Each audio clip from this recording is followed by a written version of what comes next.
2023 সালের নভেম্বরে মৌলভীবাজারের জুড়ি উপজেলার লাঠিটিলা সংরক্ষিত বনে বঙ্গবন্ধু শেখ মুজিব সাফারি পার্ক নির্মাণের অনুমোদন দেয় তৎকালীন সরকার। পরিকল্পনা অনুযায়ী 2028 সালের ডিসেম্বরে কাজ শেষ করার কথা ছিল। এরপরই তীব্র সমালোচনা ও প্রতিবাদের মুখে পড়ে এ সিদ্ধান্ত। আওয়ামী লীগ সরকারের পতনের পর গত 2024 সালের ডিসেম্বরে এ সিদ্ধান্ত বাতিল করে অন্তর্বর্তীকালীন সরকার। এতে খুশি স্থানীয়রা। তারা জানান, পার্ক নির্মাণ হলে তাদের বাসস্থান ও জীবিকা হুমকির মুখে পড়ত। কাটা পড়ত বিস্তীর্ণ এলাকার ফলের বাগান। এরারও ক্ষতি, গাছপালারও ক্ষতি, পশু পাখিরও ক্ষতি।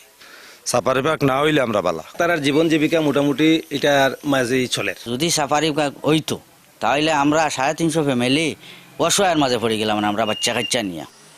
সরকারের এই সিদ্ধান্তকে স্বাগত জানিয়েছেন পরিবেশবাদীরা। পাশাপাশি জীববৈচিত্র্য রক্ষারও দাবি জানান তারা। সমগ্র পরিবেশবাদী যারা তীব্র প্রতিবাদ আমরা করেছিলাম, কিন্তু আমরা পারিনি সেটা রোধ করতে। বর্তমান সরকার এসে সেই একটা সঠিক সিদ্ধান্ত নিয়েছেন বলে আমি মনে করি। এটির যে সমৃদ্ধ বন, এখানে ভূদর্শ যে বিভিন্ন প্রাণী বৈচিত্র্য আছে, বনের যে যোগাযোগ ব্যবস্থা আছে, সেটি যদি আমরা অরক্ষিত রাখতে পারি তাহলে আমি মনে করি লাঠিটিলা আবার স্বরূপে ফিরে আসবে। এদিকে বন বিভাগ বলছে, সংরক্ষিত এ বনভূমিকে আরও উন্নত করতে স্থানীয়দের সম্পৃক্ত করে নতুন সিদ্ধান্ত নেওয়া হচ্ছে।